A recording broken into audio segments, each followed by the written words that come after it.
Terima kasih Anda masih bersama kami di Berita Padang. Bagi Anda yang baru saja bergabung, kami hadirkan kembali 3 berita utama pada pagi hari ini.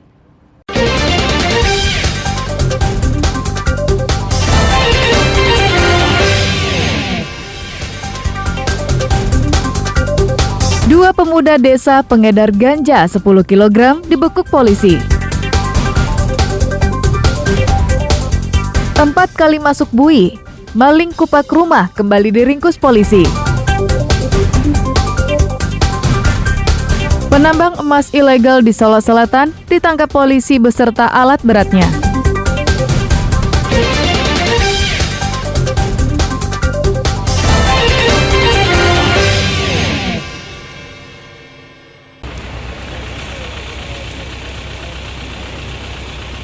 Diduga karena remblong, sebuah truk pembawa peti kemas menghantam sebuah rumah dan minibus di jalur Padang Panjang Bukit Tinggi. Dari keterangan saksi, truk tanpa muatan yang dikemudikan oleh Riki, warga Lubuk Begalung, melaju dari arah Bukit Tinggi menuju Padang. Di daerah Panyalayan yang jalannya menurun, truk tidak bisa dikendalikan karena diduga bermasalah pada pengereman. Truk meluncur kencang dan menghantam mobil minibus yang sedang parkir. Setelah itu menabrak rumah milik Suryasen, warga setempat. Akibatnya minibus hancur dan rumah rusak parah. Beruntung dalam kecelakaan ini tidak ada korban jiwa. Pengemudi truk dan seorang warga mengalami luka ringan. Celaka ini kejadiannya saya juga lagi sedang istirahat-istirahatan lah ya. Kebetulan jam 10:30 berbunyi lah kayak keras gitu kan, drum gitu. Saya kaget, saya lihat kayak gempa gitu kan. Tahu-tahu gempa, lihat tidak ada rumah yang bergoyang. Pas kita lihat keluar lah ya, depannya mobil ini udah ada di sini kan. Yang terlibat ini mobil ini satu ada di depan rumah sebelah depan ini lagi parkir ya di bawah di jam. Pengemudi truk diperiksa intensif di Mapores Padang Panjang. Polisi akan melakukan olah TKP serta memeriksa kelaikan truk pembawa peti kemas tersebut. Lokasi kecelakaan ini merupakan daerah yang rawan. Pasalnya, turunannya cukup curam dan panjang. Selain itu, juga terdapat tikungan tajam. Sebagian besar kecelakaan yang terjadi di sini disebabkan oleh rem yang blong. Warga setempat telah berkali-kali mengajukan permohonan untuk dipasang pengaman jalan. Namun, sampai kini belum ada tanggapan pemerintah. Sri Louis melaporkan dari Padang Panjang.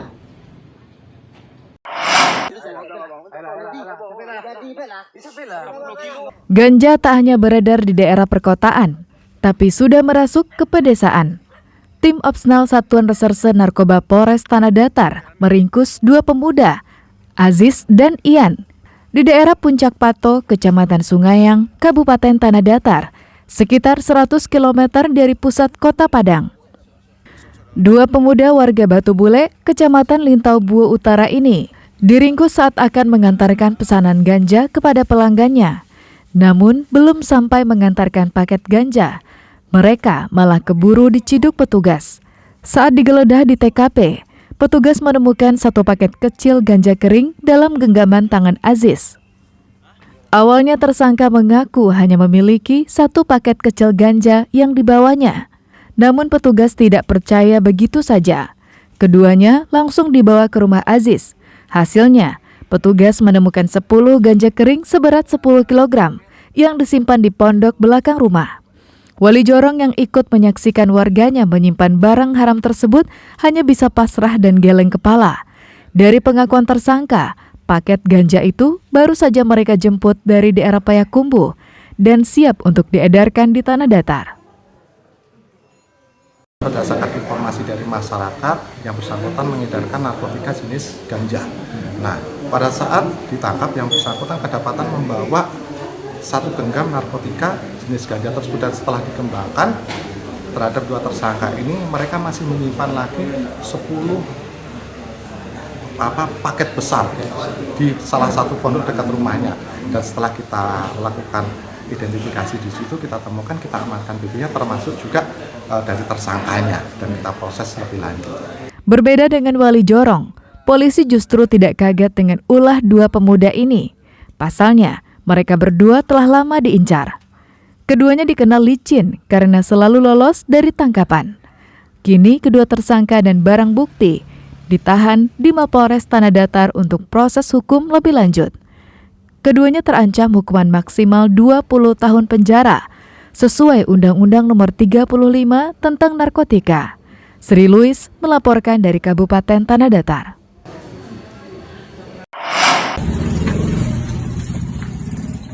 Tim Klewang Polresta Padang bergerak cepat menangkap Doni Kuo di sebuah rumah kontrakan di Jalan Samudra, Kecamatan Padang Barat, pusat Kota Padang.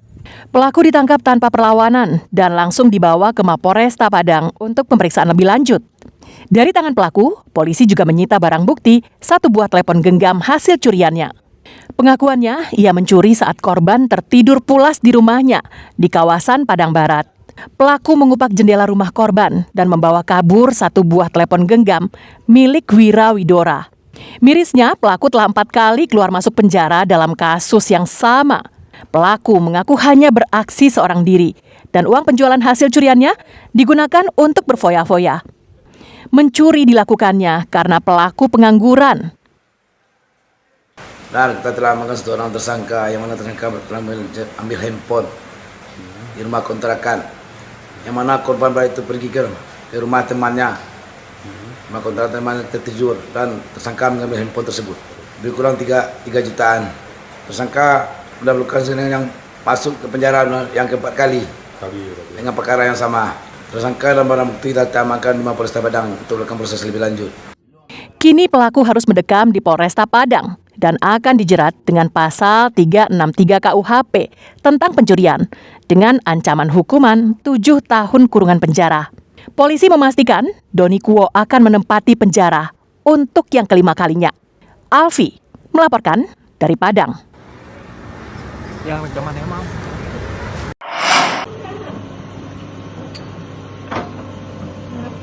Inilah saat penangkapan penambang emas ilegal oleh tim gabungan Polres Solo Selatan di kawasan lereng Bukit aliran Sungai Ligawan, Lubuk Ulang-Aling, Kecamatan Sangir, Batanghari, Sabtu pekan lalu.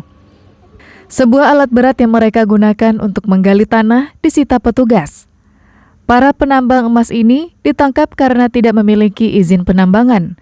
Mereka adalah Dandi, operator alat berat, Armensus, manajer lapangan, Taufik Hidayat, dan Riza Meldi. Selain menyita alat berat, polisi juga membawa sebuah mesin penyedot air. Keempat penambang beserta barang bukti kini ditahan di Mapolres Solo Selatan untuk proses hukum lebih lanjut. Dari keterangan pelaku, penambangan yang dilakukannya baru berlangsung 1 pekan. Setelah melakukan perjalanan sekitar 2 hari, petugas menemukan kegiatan tambang emas tersebut dan dilakukan penindakan. Dan para pelaku tidak dapat memberikan izin tambang mereka. Polisi masih memburu cukong penambangan emas tanpa izin ini. Sedangkan keempat tersangka diancam pasal 158 Undang-Undang Nomor 53 Tahun 2020 tentang pertambangan dengan ancaman hukuman maksimal 5 tahun penjara. Arsyad Kusnadi melaporkan dari Solo Selatan.